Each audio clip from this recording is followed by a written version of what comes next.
మొదటగా ఈ వీడియోలో మనం భగవద్గీత అధ్యాయము 8 శ్లోకము 2ను పరిశీలిద్దాం. గత శ్లోకంలో ఎన్నో తాత్విక ప్రశ్నలు అడిగిన అర్జునుడు ఇక్కడ తన జిజ్ఞాసను కొనసాగిస్తున్నాడు. జీవితంలో అత్యంత కీలకమైన మరణ సమయం గురించి, అలాగే యజ్ఞాలకు అధిపతి అయిన భగవంతుని గురించి తెలుసుకోవాలని ఆరాటపడుతున్నాడు. మొదటగా ఈ పవిత్ర శ్లోకాన్ని భక్తితో విందాం.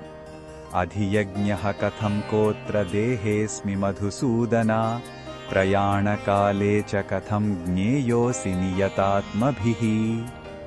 ఈ శ్లోకం అర్థమేమిటంటే, అర్జునుడు శ్రీకృష్ణుడిని ఇలా అడుగుతున్నాడు: ఓ మధురాక్షసుడిని సంహరించిన మధుసూదన, ఈ శరీరంలో అధియజ్ఞుడ అంటే ఎవరు? ఆయన స్వరూపమేమిటి? ఇంకా ఆత్మ నిగ్రహం కలిగిన యోగులు తమ ప్రయాణ కాలంలో అంటే మరణ సమయంలో నిన్ను ఎలా తెలుసుకోగలరు లేదా స్మరించగలరు? ఇక్కడ అధియజ్ఞుడు అంటే యజ్ఞ ఫలాలను స్వీకరించేవాడు, పరమాత్మ. మన శరీరంలోనే సాక్షిగా ఉండే భగవంతుని గురించి అర్జునుడు అడుగుతున్నాడు.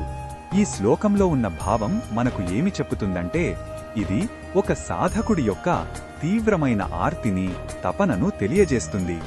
జీవితపు చివరి క్షణం ఎంత ముఖ్యమైనదో అర్జునుడు గ్రహించాడు. ఆ సమయంలో భగవంతుడిని ఎలా గుర్తుంచుకోవాలి అనే ప్రశ్న మోక్షం పట్ల అతనికున్న తీవ్రమైన కోరికను చూపిస్తుంది.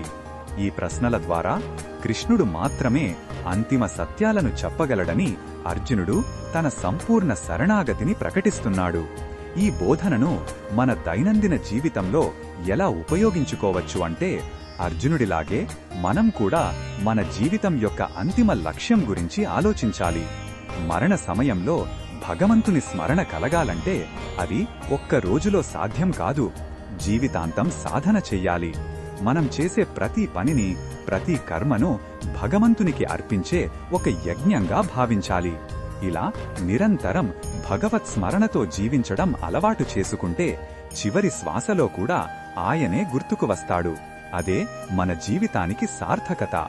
మరిన్ని భగవద్గీత శ్లోకాల అర్థాన్ని తెలుసుకోవాలంటే మా తదుపరి వీడియోలను తప్పకుండా చూడండి.